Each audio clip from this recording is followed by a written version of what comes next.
Chris, we are celebrating 40 years at TED. Is that not crazy? So wonderful. So crazy.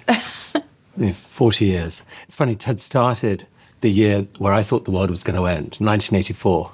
Why did you think the world was going to end in 1984? Because I read George Orwell, 1984. And That's it seemed like as a teenager, I read that book and I thought, wow, yeah, well, the world can't possibly go past that. There's this dystopian future coming.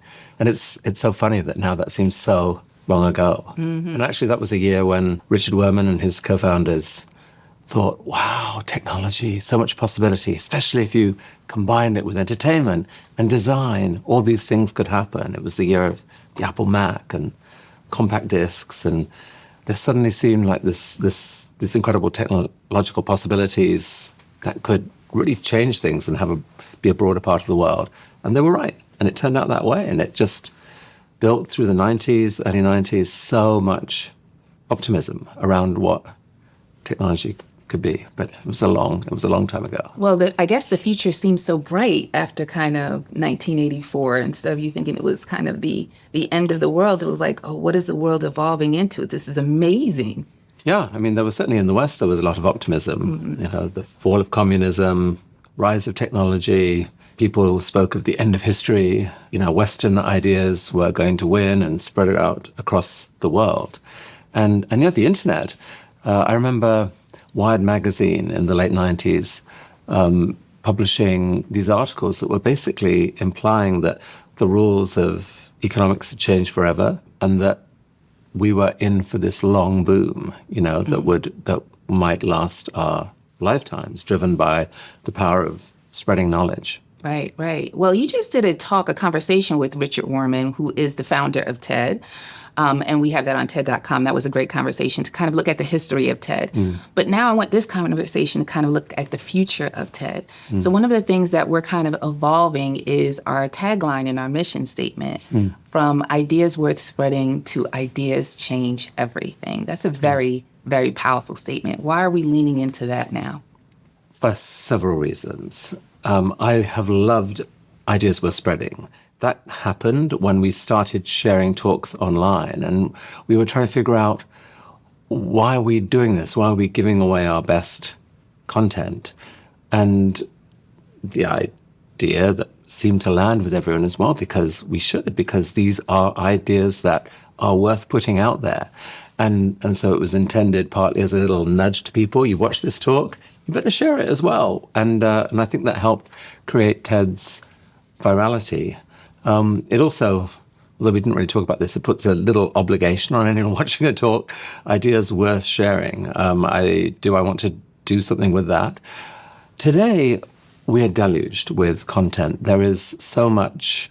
There are literally millions of talking heads online. TikTok, Instagram, YouTube have allowed thousands and thousands and thousands of experiments to be made in how talk can be compelling. Right. And what's happened is that people have discovered that there are lots of ways to build an audience that are very different from just watching a speaker on a stage giving a talk in the traditional way to an audience. And so we've had to figure out what to do about that. There's more than one response, but the biggest single response that I think we should do and are doing is to double down on the importance of what our content is. So collectively, all these other voices have created this irresistible world of doom scrolling, right, where people, if you've got an hour free, you could watch a couple of TED Talks, or you could have instant dialed up gratification through, little glimpses of hundreds and hundreds of people. That's hard to resist in the war of attention. What we want to say to the world is, yes, doom scrolling is great, but ideas change everything. At some point, it's worth spending time investing in that, in the power of learning. It can make all the difference to your own future and actually to the future of the planet as well. Leaning into kind of our evolution and how we're even thinking about our formats on the stage and how we're kind of leaning into a little bit more of a debate style on some of our talks. One of my favorite quotes is by James Baldwin. It's not everything that is faced can be changed, but nothing can be changed unless it's faced. And so thinking about that debate format, us kind of facing some really hard conversations, how are you feeling about that? How are we going to present that on the stage? Right. So this is really a bit of a new development for TED to lean more deliberately into ideas being debated, not just announced. I think it's always been true that ideas they don't land in the world in perfect form. They find their best form by being articulated, shared, debated, tweaked, people listening to other people. It often takes many human minds to help something find its best form. Now, the world, in some ways, is getting more divided, and there's just more fundamental disagreement on certain types of ideas than there's ever been. And if we want to explore ideas in those spaces, really the only way to do it is to open up to more than one voice on it and to explore those disagreements and to see if we can do so in a way that's different than what is largely happening out there. Because what's largely happening out there is it's not a discussion, it's a mud fight. Right. People are Yelling at each other. Yelling at each other, Right. flinging insults, trying to undercut each other, not really taking it seriously, not listening with respect, and not responding with insight in a way that could actually change minds. I truly hope, to the core of myself, that humanity is capable of doing this thing, of making progress towards a deeper shared understanding, listening, persuasion, and then once you've found some common ground, to dream together about other possibilities that may reframe the situation altogether. Ideas allow us to reshape the space of the adjacent possible. And so if you can do that, you can switch a zero-sum mud fight into a positive-sum exploration of possibility. So anyway, we're going to try and do that with some issues in this upcoming TED. It's not going to be a traditional debate. So one of the things that we're going to be doing is literally just placing two people opposite each other, looking at each other, having a conversation with each other, kind of like you and I are now. Right. But if you imagine that we disagreed on everything, but we're trying to find common ground, how do you do that? Can you find people who are willing to be curious about the other person and to learn about them and to empathize with some of what they are feeling? And if you could do that, what would that change? We're going to find out. We are going to find out, because I don't think there's any other platform that's really doing this. So why do you think TED is a strong platform to kind of try this very unique experiment? Well, we are a nonprofit. We are nonpartisan. I kind of feel like we have a duty to do it. We believe, I think more passionately than anyone else, that ideas are the currency that matters. Ideas can be in two minds at once, and ideas are things that you can adopt in part. You don't have to adopt them wholly. So it's possible, for example, to disagree with someone profoundly on a lot of things, but still find something that you could learn from them. And just that one thing may change the dynamic. Also thinking about, us trying different things and us connecting with our audiences different, us connecting with the next generation of our community. What does that look like for TED? How are we kind of becoming this stickiness with, younger people and making sure that they kind of participate on this journey of dreaming bigger, humanity, ideas worth, spreading and changing and all of that good stuff? I mean, one great thing to note is that many people in the generation coming through are deeply idealistic, I would say. Like they are not content with the mean world that we're in danger of passing on to them. They don't want a life to be just about materialism, and they see so many flaws in the current systems that they want to do something about, and they're not prepared to settle just for an ordinary life. Many of them are very fearful about the future, and perhaps for good reason. And so, just from that point of view, there could not be more fertile territory for ideas and for the right ideas. And for ideas, it's going to have to be, in many cases, fresh ideas for the moment.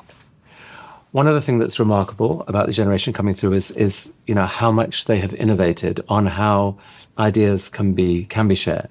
And here we have a lot to learn from them. Absolutely. I mean, I look at the way in which ideas are communicated online right now on social media, for example, and I'm kind of in awe. Like the amount of information you can cram into a well-edited 60-second video, it's astonishing. It's really, really amazing. And so one of the things we have to do is just to learn from that and to take our content and put it through that format. So we have things like the TED Talks channel on TikTok, which is starting to do some things very well, I think, and it's building an audience there, and that's lovely to see. And I think there should be more of that. And when people want to invest in this magical thing of lifelong learning, we'll be there. Right. Well, I have a 20-year-old, and so, of course, he grew up with TED. He still watches TED Talks. So there is something there that is still connecting with this younger generation. They are really kind of learning and being motivated and inspired. But there's also an evolution of storytelling that we have to lean more into. What does that look like for you? Well, it definitely looks like trying to do more in a shorter time span. I mean, everyone's time is limited. Right. I think ideas can be explored and revealed at different levels of depth. There is the sneak peek at something that can be enough to spark curiosity and pull someone in deeper who wants to dig deeper. Or there is the fuller explanation. And I think we have to be ready to embrace both of those.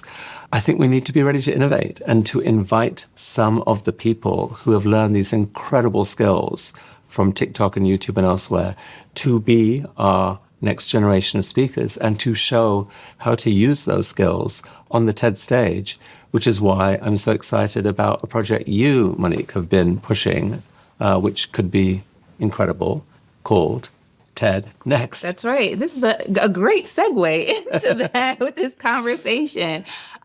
With TED Next, when you think about TED, the in-person experience of TED, it was always about the future of design, technology, entertainment. And, with the next generation, they're really trying to find out what is it how do I want to contribute to this society? How do I want to contribute to humanity? How do I want to grow just for myself, personal development? What do I want to do as a leader? How can I make change? And so we were thinking about kind of what type of program we can put together that kind of helps spark that dreaming bigger, that imagination, that innovation, showcasing younger people kind of doing that stuff themselves. And so having TED Next and launching that in October in Atlanta, October 22nd through the 24th, it's just going to be a phenomenal experience to bring people who have such a love for TED and who has been a part of our community for a long time, meet that next generation halfway and share information of how you can kind of move through this life in a very different way than they've had before. So that word next stands for many things. Yes. To some extent, it's next generation. To some extent, it's the next chapter in your life. That's right. What are the ideas that can help shape that? And to some extent, it's what are the next formats of TED Talks that will grip the audience there and the world. I mean, I love it.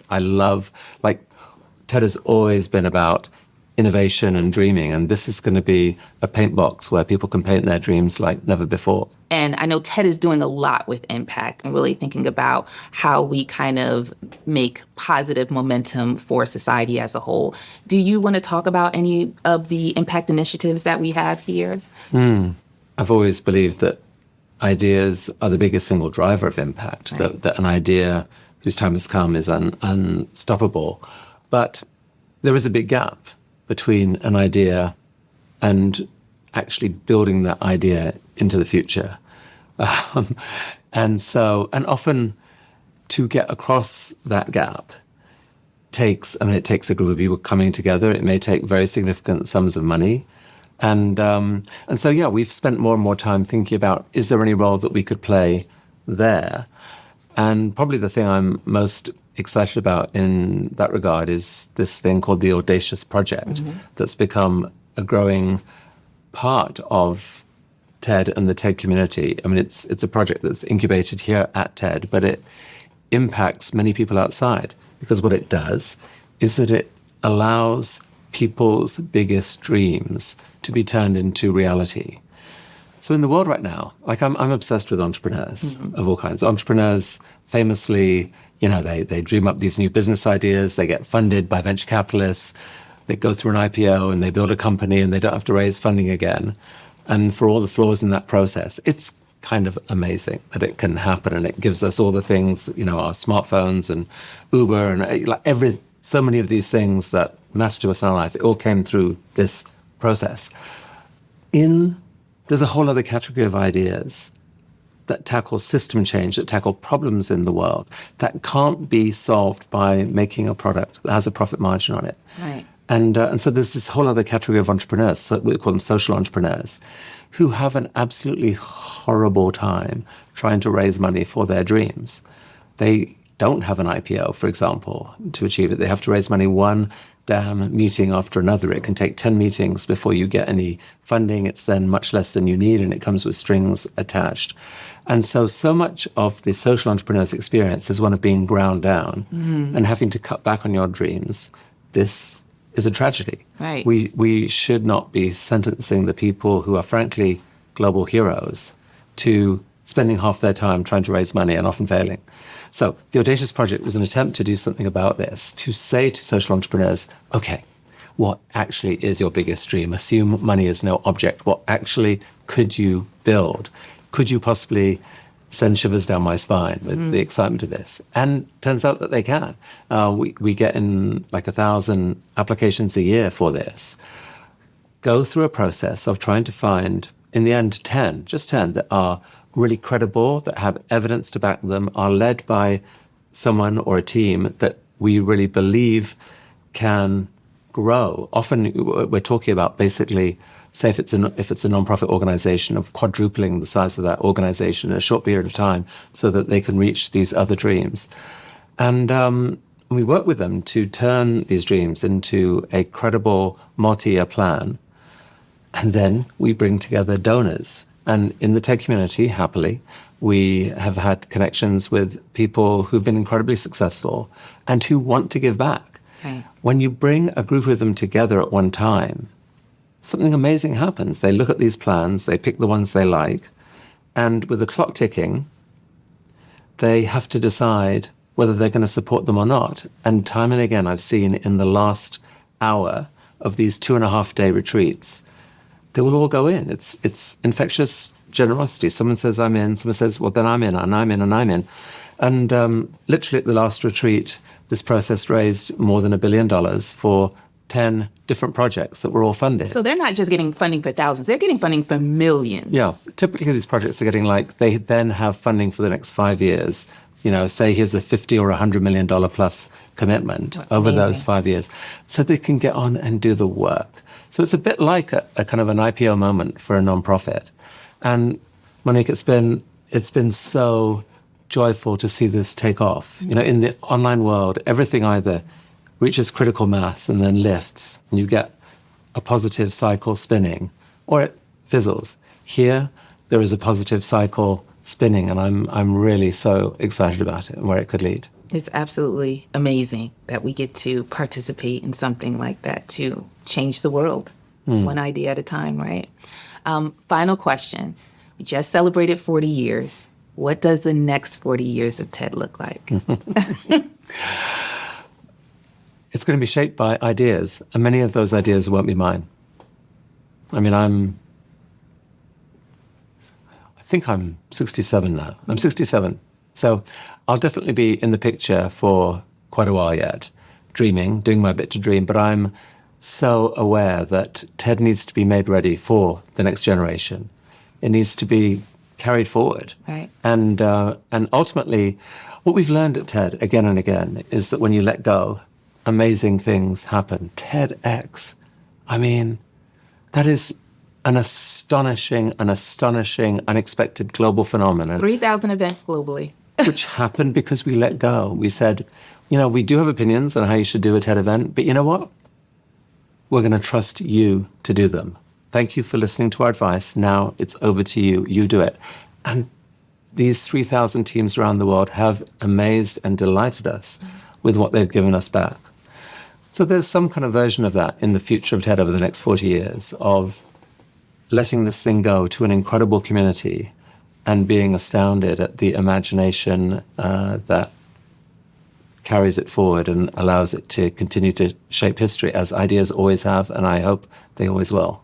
Well, I appreciate you sharing the way you did today, and I look forward to the next 40 years of TED. Thank you, Monique, and for all you're doing at TED. It's really wonderful to have you as part of the team. Thanks, Chris. All right.